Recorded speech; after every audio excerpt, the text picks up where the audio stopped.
From Cornwall to Birmingham and Johnston and Bexhill, here's Ruben Spar on the radio.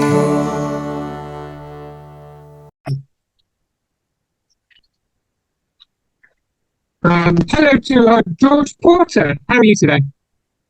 Yeah, I'm good, Ruben. I'm good. It's nice to speak to you from my kitchen here in Scotland. I have a bit of the man flu at the moment, which I've been carrying all week. So I'm a bit choked up, and I hope you can understand a Scottish accent when it's loaded with the cold. So thanks for listening to you today. So can you tell me, how long have you been a singer-songwriter for? Oh, a singer-songwriter. Well, I've been playing in bands since I was about 18, and I'm a good bit older than that now. So, for over 40 years, I've been singing and writing songs, and once you start down that journey, it's very, very difficult to move on and forget about it. So it's kind of in my blood, I guess. So I'm always trying to be creative. So what was it like going into the recording studio when you first released your debut single? Well, recording studios are a place I've been in many times and frequently. So it's an environment I'm really comfortable.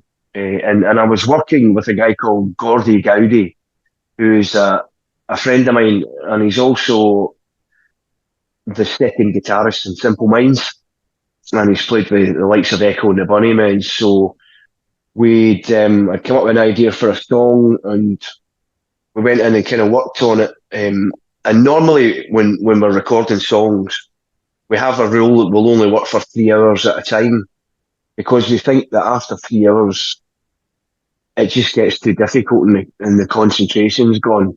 So there is a kind of spark, and there is a shelf life for that spark.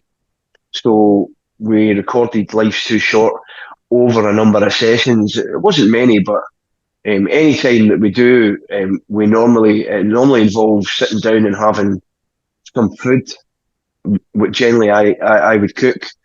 And the whole thing of breaking bread and making music is something that is never far from what I do. So tell me more about Future Proof. Future Proof was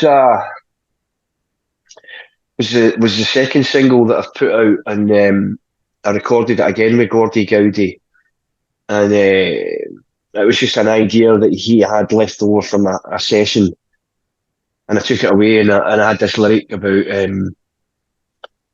that eventually turned out to be Future Proof, and basically the kind of idea was that you were looking inside your head and at your dreams and what the significance of your dreams mean. And we made a brilliant video for it, not too far. In fact, as I look out my kitchen window, I can see the woods where we made this video. And the video was that I was waking up in a nightmare, and I was running from myself. So yeah, that was brilliant. It was really well received as well. That was about 3 years ago. I think I'd done that maybe 4 years ago. So yeah, Future Proof was a really, really strong track. So can you talk more about talking on the world? What's that? Say that again. Oh, Taking on the World, yeah. Well, Taking on the World is originally a song written by a Glasgow band called Gun, and I'm a big fan of theirs. And they've had numbers of albums and toured the world, and they're still playing today, and I still go and see them. And their debut album had this track on it called Taking on the World. It was never a single, but I had just the lyric really resonated with me, and we decided to do a different approach to it, and we took it from being a rock song into something that was very much in minor keys. and more subtle and quiet kind of power. And that was a very enjoyable journey putting that together. In fact, my current song, Rain, was recorded alongside Taking on the World with the same producer, a guy called Stuart McLeod, who's super talented. He's an amazing musician, producer, engineer, and we recorded the two songs over 4 days at his studio, Beetroot Studios in Airdrie in Scotland here. I had a brilliant time just working with him. It was completely different to what I'd been used to. We used a real drummer, and yeah, it was a completely different take on it. So that was really well received as well. In fact, when we released it, I released it for World Mental Health Day. That was something that was something that's close to my heart. So yeah, taking on the world. So, can you tell me how did you come across CJC Promotions? That's a very good question. I don't know. It seems like I've known CJ for most of my life. It certainly feels like that. She's an amazing woman, CJ, or Catherine. I don't know if you've met her, but she really is. She's a real force of nature, and I'm very grateful for not just for her friendship, but for what she does for me and all the kind of releases we've had. She helps me, what I do, connect with the likes of yourself and all over, or not just all over the UK, but all over the world. So CJ's a big part of bringing the recordings to an audience and to DJs and radio stations like yourself, Ruben.